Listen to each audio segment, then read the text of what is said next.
From a world record holder and having done back tucks for almost 20 years now, I've noticed 6 mistakes, common mistakes people make when they're attempting their back tuck. Identify these things, just have a look at all these demos, see if this is you, and this is how you can fix it. First one, we're looking at the first part of the tuck. So people's arms swinging down as they're trying to rotate backwards. Let's just have a look at this.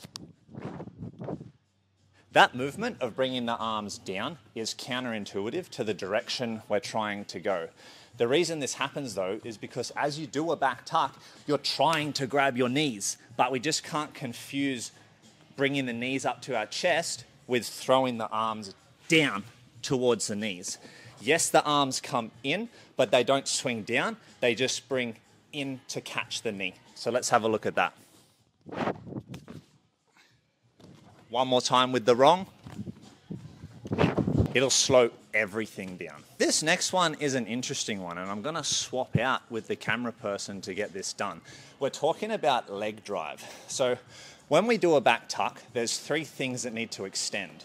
Our legs, our hips, and our arms. One thing I've noticed particularly with WAG gymnasts, so women's gymnastics, is a lack of leg drive. So Ev, we're gonna swap out and we're gonna have a look at Ev's back tuck. So Ev has a background in women's gymnastics. She has a great back tuck, but I want you to have a look at how she utilizes her legs for this. It's high, it's good, but there was a lack of leg drive. Let's just replay it. So what I want Ev to do differently is to use her legs more. So just do a vertical jump for me where you're trying to jump as high as you can. Use the legs. You can see we involve them a lot more just thinking of that basic movement. So now I want you to try use your legs in that sense as you go into your back tuck. Great. Did it feel higher? Was it higher? I don't know. It looked pretty good. Let's bit. do one more. Tighten up that tuck. Great. Third one is jump height versus rotational speed. So 100%, a good back tuck goes straight up. A great back tuck is super high in the air, but all back tucks need to be able to rotate you from your feet to your feet. And I think one mistake that people make learning is it could happen not intentionally, but optimizing your height over rotation. So it's the ones that go directly up really high, but the rotation is scarily slow. As a coach, your heart sinks when you spot these ones because you're not sure if they're going to go over. And if they're your size, I spot adults, you're unsure if you're going to be able to spot them over. So they're just scary, and I would say on the more unsafe side of what direction to go with, height or rotation. We should prioritize rotation.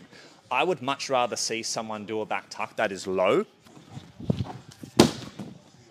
but it makes it over to their feet again, as opposed to one that is very high, but they don't have enough speed to find their feet again. So when you're thinking of what should my back tuck look like when you're learning, confidence in knowing you'll go from your feet to your feet. If you can do that, you can work on height from there. The next mistake I see is an intention that all good intentions here to tuck knees to the chest, but we leave our heels out. The tuck is mainly cued by saying knees to your chest, but the secondary cue is pulling heels to butt. The reason we don't say this first is we just don't want you to think of a tuck as this.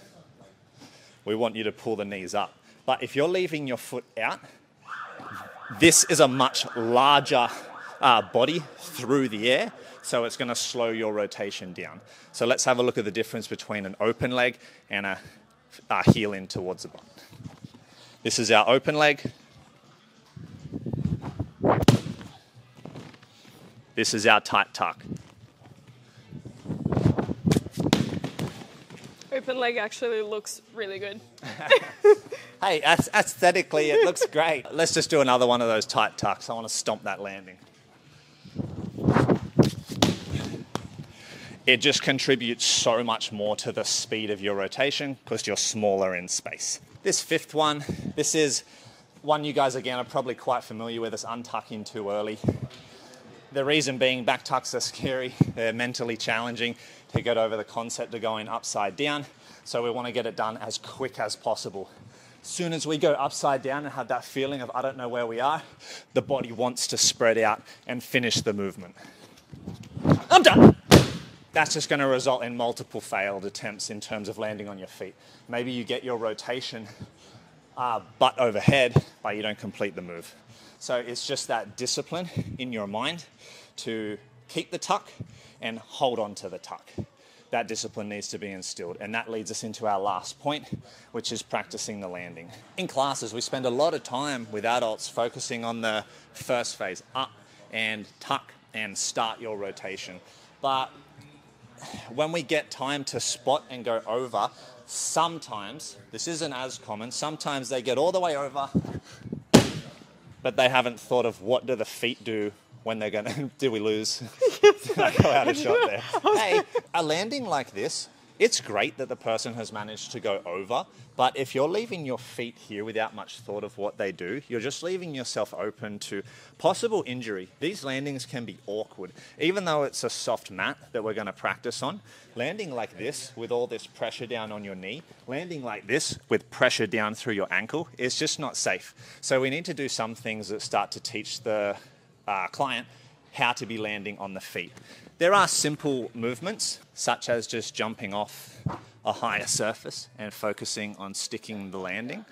But there is one other that we do, which I'll need Ev to demonstrate, that just helps to put the practice in of, okay, once I've done the rotation, I do need to think about where my feet are. So this setup can be done with foam pit.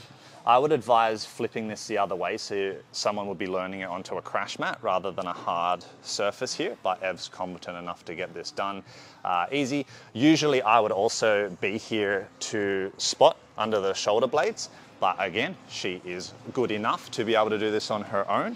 So the idea here is that they are creating something from nothing, starting that rotation, and then they also have the added pressure to land it on their feet there. Let's do that again. Nice, first take. Make sure you're not doing these mistakes to optimize the height of your back tuck, and for specific tips on how to get the highest possible back tuck, check out this video here.